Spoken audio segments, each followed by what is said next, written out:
अस्सलाम वालेकुम। इस वीडियो में हम बात कर रहे हैं male and female reproductive hormones के बारे में। स्पेसिफिकली ये वीडियो है मेल रिप्रोडक्टिव हार्मोन के बारे में।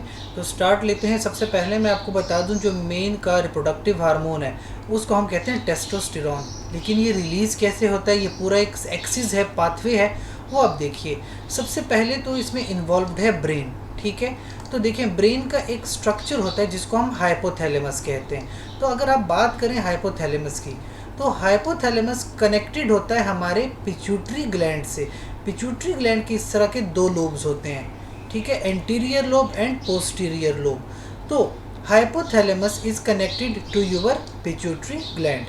हाइपोथैलेमस से एक हार्मोन रिलीज होता है that is called as gonadotropin releasing hormone. Gonadotropin releasing hormone जब हाइपोथैलेमस से आता है और वो आता है इस तरह एंटीरियर पिट्यूटरी ग्लैंड में। एंटीरियर पिट्यूटरी ग्लैंड से वो दो हार्मोन्स रिलीज करवाता है। एक को हम कहते हैं ल्यूटिनाइजिंग हार्मोन और दूसरा है फॉलिकल स्टिम्युलेटिंग हार्मोन। ये दो हार्मोन्स एंटीरियर पिट्यूटरी से रिलीज होकर मेल के गोनेड्स में आते हैं। तो मेल के जो गोनेड्स हैं उसको हम कहते हैं टेस्टिस। अच्छा, टेस्टिस में दो तरह के सेल्स मौजूद हैं। एक होता है सर्टोली सेल्स और दूसरे हैं लेडिक सेल्स। जो आपके पास फॉलिकल स्टिम्युलेटिंग हार्मोन है उसका एक्शन आएगा सर्टोली सेल्स के ऊपर। सर्टोली सेल्स क्या करेंगे बेसिकली? सर्टोली सेल्स एक तो एस्ट्रोजन निकालते हैं, ईस्ट्राडायोल विच इज़ एस्ट्रोजन, एक इसका ये काम है। इसके अलावा आपको पता है स्पर्मेटोजेनेसिस यानी मेल में स्पर्म्स की जो प्रोडक्शन है वो काम है सर्टोली सेल्स का।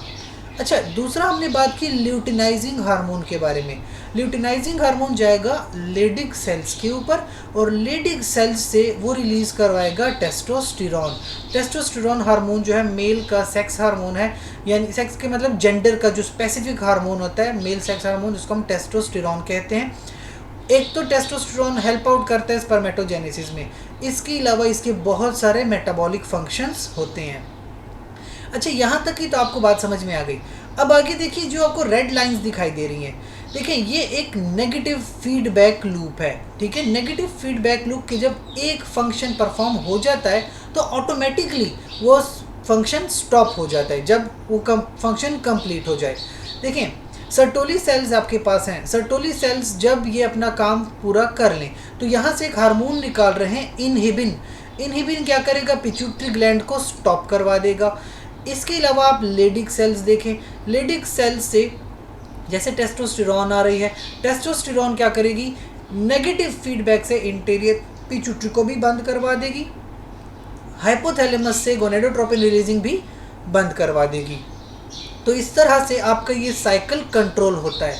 तो इसको हम कहते हैं मेल रिप्रोडक्टिव साइकिल, जिसमें आपके पास मेनली टेस्टोस्टेरोन की प्रोडक्शन होती है और रिलीज़ होती है। तो ये आपके पास था मेल सेक्स हार्मोन या मेल रिप्रोडक्टिव हार्मोन।